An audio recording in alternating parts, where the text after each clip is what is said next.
Hello and नमस्कार दोस्तों। जैसे कि रिसेंटली आप देख रहे हैं कि एनवीएस और केवीएस के टीचिंग रिलेटेड जो अपनी वैकेंसी स्टार्ट हुई है, तो इसका एक शॉर्ट नोटिस निकला हुआ था न्यूज़पेपर में। तो उसका देखो, सबसे पहले इन्होंने क्या किया कि हर जगह आप हर चैनल पर देख रहे हैं कि नोटिस ये सर्कुलेट हो गया, हर जगह फैल गया है। केंद्रीय विद्यालय संगठन और नवोदय विद्यालय समिति में विभिन्न शिक्षण और अशैक्षणिक पदों के लिए भर्ती भर्ती अधिसूचना 01/2025 की निकाली है। इसके बाद ये सब यहाँ पर दिया है इन्होंने। तो मतलब लोगों को भरोसा नहीं था कि शायद ये रियलिटी में आई है कि नहीं आई है। फिर एक ही दिन बाद हुआ क्या, क्योंकि इसमें इन्होंने क्या दे रखा था, ये अपनी वेबसाइट कह रहे हैं, चेक कर लो आप यहाँ से जाकर। और 14 नवंबर 2025 से इन्होंने, क्योंकि ये बोल दिया है कि ऑनलाइन आवेदन करने का, जो प्रस्तुत करने का जो पोर्टल आपका है, वो दिनांक 14 नवंबर 2025 से लेकर ये आपका 4 दिसंबर 2025 तक जारी रहेगा। मतलब इस डेट से लेके इस डेट तक आप अपने फॉर्म को फिल कर सकते हैं। ठीक है, ये सीवीसी का कहना है, उन्होंने अपना एक यहाँ पर दिया है डाटा। ठीक, अब फिर क्या होगा कुछ और नेक्स्ट डे, जैसे ये सर्कुलेट हुआ न्यूज़पेपर का कटिंग, तो एनवीएस और केवीएस का फुल नोटिफिकेशन भी आ गया सामने। फुल नोटिफिकेशन भी सामने आ जाता है और देखते हैं उसमें कि क्या है कि केवीएस और एनवीएस, केंद्रीय विद्यालय समिति और नवोदय विद्यालय समिति, उसमें टीचिंग और नॉन टीचिंग की जो वैकेंसी है, रिक्रूटमेंट है, उसका एक शॉर्ट नोटिस जो पिछला आपने देखा निकला शॉर्ट नोटिस, उसमें टोटल पद जो दिखा रहे हैं इसके केवीएस एनवीएस के, वो है 10,000 प्लस, जिसमें कि योग्यता 10वीं पास से लेकर पीजी तक के लोग अप्लाई कर सकते हैं डिफरेंट डिफरेंट पोस्ट पर। और जो एज है लिमिट, वो है 18 से 40 वर्ष तक।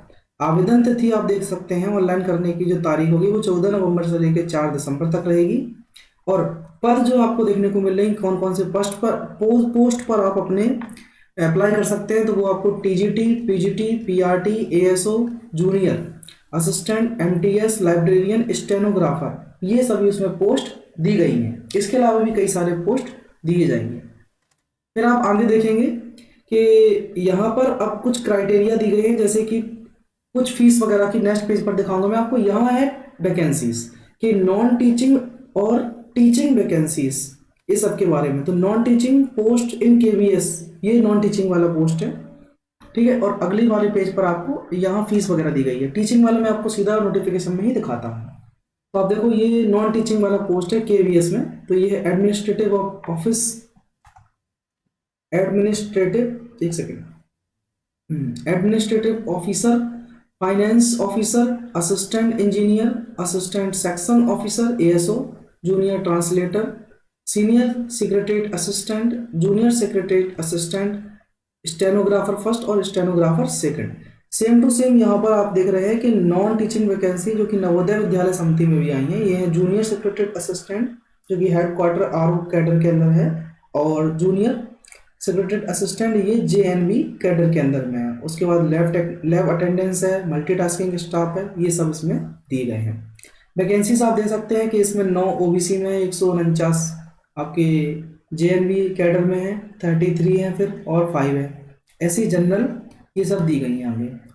और अदर जो है आपके एससी एसटी, ये सब। तो टोटल आप देख रहे हैं कि टोटल यहाँ पर इन्होंने दिया है 46 पोस्ट हैं ये जूनियर सेक्रेटरीट असिस्टेंट के लिए। और जूनियर सेक्रेटरीट असिस्टेंट जो जेएनवी कैडर के अंदर है, उसके लिए है 552 पोस्ट, और आगे भी है। यहाँ भी देखिए, यहाँ टोटल 12 पोस्ट, इसमें एडमिनिस्ट्रेटिव ऑफिसर, फाइनेंस ऑफिसर के लिए 5 पोस्ट हैं, जिसमें कि आप देखो ओबीसी के लिए सिर्फ 2 ही पोस्ट हैं। अच्छा, असिस्टेंट इंजीनियर के लिए तो सिर्फ 0 पोस्ट रखी, उन्होंने पोस्ट ही नहीं क्रिएट की है कोई भी, वो भी ओबीसी को। और सेम टू सेम ये स्टेनोग्राफर ग्रेड 1 के लिए भी एक भी पोस्ट यहाँ पर अप्लाई नहीं है, ना ईडब्ल्यूएस के लिए है, सिर्फ 3 पोस्ट दी गई है, वो भी यूआर में है। ठीक है, तो पोस्ट तो एक्चुअली में कम है, लेकिन ऐसी हमेशा से आती हैं, और बहुत मुश्किल में तो ये नोटिफिकेशन आया है। ये एग्जाम ही पूरा करा ले तब जानते हैं इनको, तो क्योंकि लास्ट ईयर का ही लगभग सुन रहे हैं कि अभी तक कुछ हुआ नहीं है पूरा। देखिए यहाँ पर अब आप इनकी जो फीस है, एग्जामिनेशन फीस, तो ये देखो पिछला भी जो निकला था फॉर्म जो एलटी ग्रेड का यूपी में, उसमें भी भाई साहब इन्होंने प्रोसेसिंग फीस रखी थी। तो ये बड़ा दिमाग करने वाली चीज़ है। मतलब प्रोसेसिंग फीस कह रहे हैं कि 500 रुपये तो लेंगे ही लेंगे आपसे हम। ठीक है, और साथ में अगर आप असिस्टेंट कमिश्नर के लिए आप फॉर्म भर रहे हैं, तो देखो 2300 रुपये एग्जामिनेशन फी और 500 ये, तो टोटल आपको 2800 रुपये पे करने होंगे इनको ऑनलाइन।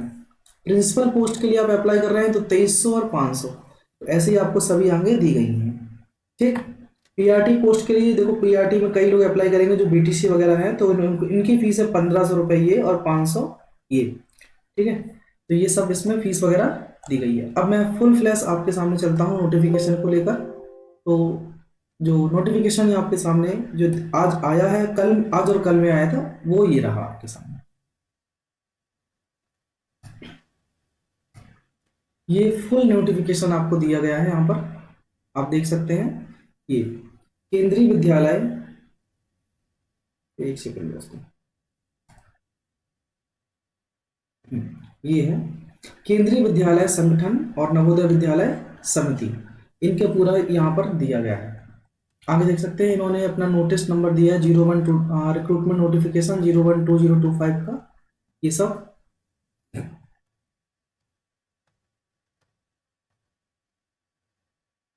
और इसके अलावा आगे का नोटिफिकेशन और भी है भी यहाँ, एक सेकंड।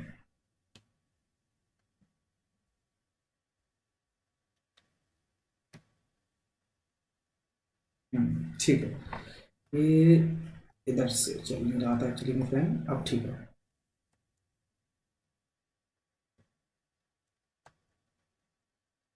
तो यहाँ आप देखेंगे आगे का जो मैं निकालता हूँ यहाँ से पोस्ट, तो ये इनका वेबसाइट इन्होंने दे रखा है, वेबसाइट को चेक कर लेंगे। यहाँ जो मैंने अभी बताया आपको, ये पोस्ट है। अब आप देखो, पोस्ट ग्रेजुएट जो टीचर हैं उनके लिए, और इसके अलावा प्रिंसिपल, वाइस प्रिंसिपल, असिस्टेंट जो कमांडर हैं उनके लिए, ये है असिस्टेंट कमिश्नर की पोस्ट है केवीएस में। तो यूआर की तो 5 पोस्टें दिख रही हैं यहाँ पर, ये देखो। अब यूआर की 5 पोस्टें, ईडब्ल्यूएस में 0 है, ओबीसी में 2 है, एससी में 1 और एसटी में 0, टोटल 8 पोस्ट इन्होंने जनरेट की हैं। एलडी की 0-1 है, और बीआई में विजुअली हैंडीकैप जो है नहीं है, इनकी भी देखो 0-0 पोस्ट हटाई दी है सीधी।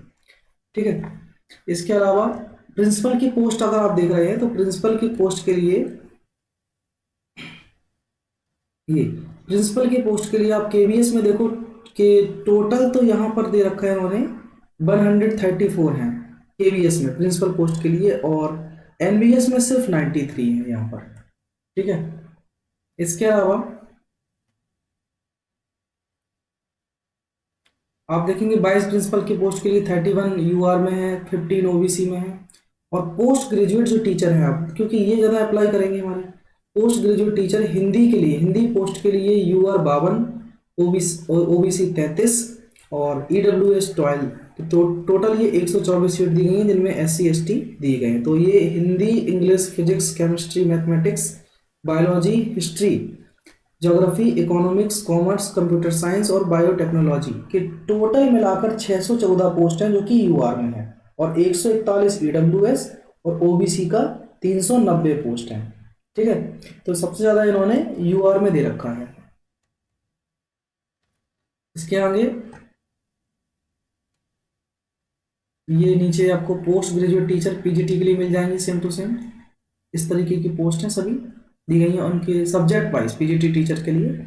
फिर ये है पीजीटी पोस्ट ग्रेजुएट जो कि मॉडर्न इंडियन लैंग्वेज के लिए जो हमारी होती हैं, ये कौन कौन सी आप देख सकते हैं, टोटल 7 लैंग्वेज के लिए, असमीस, गारो, तमिल, तेलुगु, उर्दू, बांग्ला और मणिपुरी, इनके लिए अलग अलग पोस्ट निकली है। यूआर की 5, असमीस की, गारो के लिए 1, तमिल लैंग्वेज, तेलुगु 1, इसी उर्दू और बांग्ला के लिए 4 और मणिपुरी के लिए 3, ये यूआर में है। ईडब्ल्यूएस में एक भी जनरेट नहीं की, ओबीएस में सिर्फ एक पोस्ट दिख रही है असमीस लैंग्वेज की, और बांग्ला के लिए 1। तो टोटल ओबीएस में 2 ही पोस्ट हैं जो कि जो special language modern Indian language हैं इनके लिए।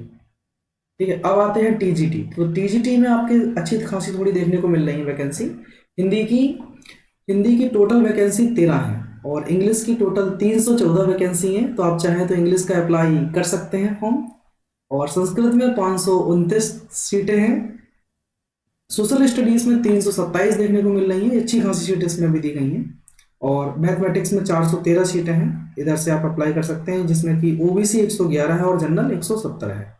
ठीक है, और भी आगे आर्ट एजुकेशन है, वर्क एक्सपीरियंस है, ये सब की पोस्ट देखो अलग से बना दी गई। Work experience, special educator, TGT वाला टीचर, फिर लाइब्रेरी का नीचे पोस्ट दिया गया है। लाइब्रेरी के अलावा फिर आप देखेंगे टीजीटी एनबीएस में, अब ये एनबीएस का ऊपर केवीएस का था, तो एनबीएस में Hindi, English, social science, mathematics, यहाँ मैथमेटिक्स की ओबीसी में 75 है, उसमें थी 111। ठीक है, टीजीटी के लिए। और आप देख रहे हैं टीजीटी जो फिजिकल एजुकेशन है मेल के लिए वो है 33 ओबीसी में, और इधर फीमेल के लिए है सिर्फ 34। तो टोटल आप देखो 124 है और यहाँ 128 है। ठीक है, क्योंकि फुल नोटिफिकेशन पढ़ने के बाद ही अप्लाई करना दोस्तों, ऐसे नहीं कहीं भी अप्लाई कर दिया। अब आते हैं train graduate teacher third language में। ये देखो सब दी गई हैं, असमीस, बोडो, गारो, गुजराती, मराठी, सब के लिए ये अप्लाई कर सकते हैं जो अगर स्पेशल टीचर होंगे इनके लिए तो। ठीक, फिर प्राइमरी टीचर की वैकेंसी आती है जहाँ पर जो बीटीसी वाले बच्चे होंगे वो और डीएलएड वाले बच्चे ये सबसे ज़्यादा अप्लाई करते हैं। तो ये स्पेशल एजुकेटर पीआरटी 202 वैकेंसी है। ये टोटल आप देखोगे तो 994 है, अच्छी खासी संख्या है। अच्छा, ये पीआरटी पर सबसे ज़्यादा कंपटीशन देखने को मिलेगा आपको, क्योंकि जनरल में इन्होंने 1089 सीट दे दी हैं और ओबीसी में सिर्फ 724 हैं। तो जनरल की सीट ज़्यादा है, लेकिन ओबीसी वाले जनरल की भी सीट खा जाते हैं कहीं ना कहीं। तो सबसे अच्छी वैकेंसी यहाँ पीआरटी में देखने को मिल रही है, जो कि 2684 वैकेंसी हैं। ठीक है, तो अच्छी खासी वैकेंसी है। केवीएस के अंदर सिर्फ दिख रहा है, केवीएस में प्राइमरी टीचर की ओबीसी की टोटल 2684 पोस्ट हैं। ठीक है, टोटल पोस्ट है, जनरल ओबीसी और एससी एसटी सबके लिए है। इसी तरीके से आप नॉन टेक्निकल नॉन टीचिंग जो पोस्ट है उसको भी देख सकते हैं, नीचे वाली ये सब दी गई हैं ये। फिर नॉन टीचिंग पोस्ट एनबीएस में आगे ऐसे दी गई हैं सभी। अब इसके बाद मैं बात कर लेता हूँ आपसे कि फीस वगैरह कितनी क्या है इसकी, तो उसके लिए चर्चा करते हैं आगे। देखते हैं आगे कहाँ नोटिफिकेशन में उन्होंने दे रखा कि सर्टिफिकेट रिक्वायरमेंट, कुछ इंपॉर्टेंट पॉइंट बताए हैं। हाँ, ये देखो यहाँ पर ये है essential desirable qualification and the pay scale, इसके बारे में दिया गया है। इधर दिया गया कि पे स्केल जो है वो लेवल 12 के लिए 78,800 से लेकर ये 2,92,000 तक जाती है आपकी। ठीक है, पे स्केल है 2,09,200। फिर ये इनकी एज है, कह रहे हैं कि नॉट एक्सीडिंग 45 ईयर्स, 45 साल से ज़्यादा नहीं होना चाहिए। अगर आप 45 साल से ज़्यादा हैं तो आप आउट हैं इस रेस से। और essential qualification master degree from a recognised university with at least 50% marks and BEd NCTE के लिए एनसीटीई से मांग रहे हैं आपके। ठीक है, फिर आगे work experience as a principal, और वर्क एक्सपीरियंस भी ले रहे हैं, प्रिंसिपल के पोस्ट में आपने वर्क किया हो। ठीक, पे स्केल दिया गया है यहाँ पर इनका, एटलीस्ट 3 ईयर्स का एक्सपीरियंस ले रहे हैं, वो भी सेंट्रल, स्टेट या ऑटोनोमस कोई ऑर्गेनाइजेशन हो उसका सर्टिफिकेट क्योंकि लगेगा इसमें। ठीक है, और आगे भी वर्क एक्सपीरियंस इसमें भी ऐसे ही मांग रहे हैं, सेम टू सेम। प्रिंसिपल के लिए भी आप देखो ये एज दी गई है प्रिंसिपल की, कह रहे हैं कि मिनिमम 35 और मैक्सिमम 50 ईयर्स होना चाहिए प्रिंसिपल पोस्ट के लिए जब आप अप्लाई करना चाहते हैं तो। और एजुकेशन क्या है कि मास्टर डिग्री हो आपके पास, 50% मार्क्स हो। ठीक, और साथ में बैचलर डिग्री बीएड एजुकेशन होना चाहिए, मतलब बीएड वाले कंपलसरी हैं, बीएड एमएड चलेगा, 50% मार्क्स आपके होना चाहिए इसमें। और ये भी लगा रखा है ना कि बीएड में 50% मार्क्स कम से कम हो, इससे कम नहीं होंगे। मास्टर डिग्री है तो कम से कम 50% मार्क्स मास्टर डिग्री में होंगे। यहाँ मास्टर डिग्री और बीएड दोनों ही चाहिए इनको, या फिर आपकी बीएड एमएड है तो भी चलेगा। 3 इयर्स इंटीग्रेटेड कोर्स जो है, एंड देन कई सारे फिर और भी इसमें दे रखे हैं, केवीएस एनवीएस के लिए अलग अलग आप इसको पढ़ सकते हैं अलग अलग। ठीक है, वाइस प्रिंसिपल के लिए देखो 35 से 45 साल, प्रिंसिपल के लिए 35 से 50 साल तक था। ठीक, इनका पे स्केल दिया गया और कंडीशन वही अप्लाई है कि मास्टर डिग्री विद 50% एटलीस्ट और बैचलर डिग्री इन एजुकेशन मतलब बीएड एटलीस्ट 50%। ठीक है, ये दोनों होना चाहिए, तभी आप वाइस प्रिंसिपल के लिए भी अप्लाई कर सकते हैं। अब जो ग्रेजुएट टीचर्स हैं हमारे, पीजीटी ग्रेजुएट टीचर, टीजीटी वाले होते हैं, सॉरी पीजीटी वाले होते हैं, पोस्ट ग्रेजुएट टीचर पीजीटी। तो इनकी जो आप देख रहे हो लेवल 8 के हैं, इनकी जो है 40 साल से उम्र ज़्यादा ना हो तभी अप्लाई कर पाएंगे। कम से कम नहीं दे रखा हुआ ना कि मिनिमम कितनी हो, लेकिन मैक्सिमम दे रहे हैं कि 40 साल से कम ना हो, 40 का साल से ज़्यादा नहीं होना चाहिए, इससे कम चलेगा। इंटीग्रेटेड पोस्ट मतलब ये पोस्ट ग्रेजुएट कोर्स इन्होंने किया हो, पीजीटी मतलब कहीं इनकी हो कंप्लीट, और 50% मार्क्स होना चाहिए कम से कम किसमें, बीएड में, ये मांग रखे हैं। या फिर मास्टर डिग्री हो रिकॉग्नाइज यूनिवर्सिटी से एटलीस्ट 50% मार्क के साथ, ठीक। अगर बीएड नहीं है तो आपकी मास्टर डिग्री लग जाएगी, इसमें चल जाएगी, ये इसके लिए इन्होंने बता रखा है। नेक्स्ट आप देख सकते हैं आगे के। तो इस तरीके से आप पूरा एक बार नोटिस को अच्छे से पढ़ लेना, तभी अप्लाई करना आगे, ठीक है। ये पीजीटी, केबीएस और आगे भी मैं अभी आपको दिखा देता हूँ, क्योंकि ये है टीजीटी वाले पोस्ट के लिए, टीजी कंप्यूटर वगैरह टीजीटी। अब मैं पीआरटी की देखो बात करने जा रहा हूँ यहाँ पर, कि क्योंकि पीआरटी पर काफ़ी टीचर अप्लाई करेंगे फिर, ये सभी टीजीटी टीजीटी दिया गया है। ये है प्राइमरी टीचर्स के लिए, ये आया है यहाँ पर, ये लेवल 6 की पोस्ट है। स्टार्टिंग सैलरी होती है 35,400 और जो जा रही है कहाँ तक, 1,12,400 तक ये होती है। कह रहा है कि नॉट एक्सीडिंग 30 ईयर्स, 30 साल से ज़्यादा नहीं होना चाहिए। अब इसमें कुछ ना कुछ इन्होंने एज रिलैक्सेशन कहीं ना कहीं दिया होगा, जैसे यहाँ पर देखो सीनियर सेकेंडरी मांग रहे हैं, तो एजुकेशन क्वालिफिकेशन में intermediate class 12th with 50% marks, और bachelor degree music performance arts for recognised university, इस सबसे होना चाहिए। And work knowledge in Hindi और इंग्लिश लैंग्वेज का वर्क आपको नॉलेज होना चाहिए। Candidate having diploma in music art are not eligible for the post, तो ये अलग अलग पोस्ट के लिए अप्लाई कर रहे हैं। नॉलेज ऑफ कंप्यूटर एप्लीकेशंस, तो कंप्यूटर के जो एप्लीकेशंस हैं उनका थोड़ा बहुत नॉलेज होना चाहिए। फिर 4 प्राइमरी टीचर्स के लिए अलग दिया गया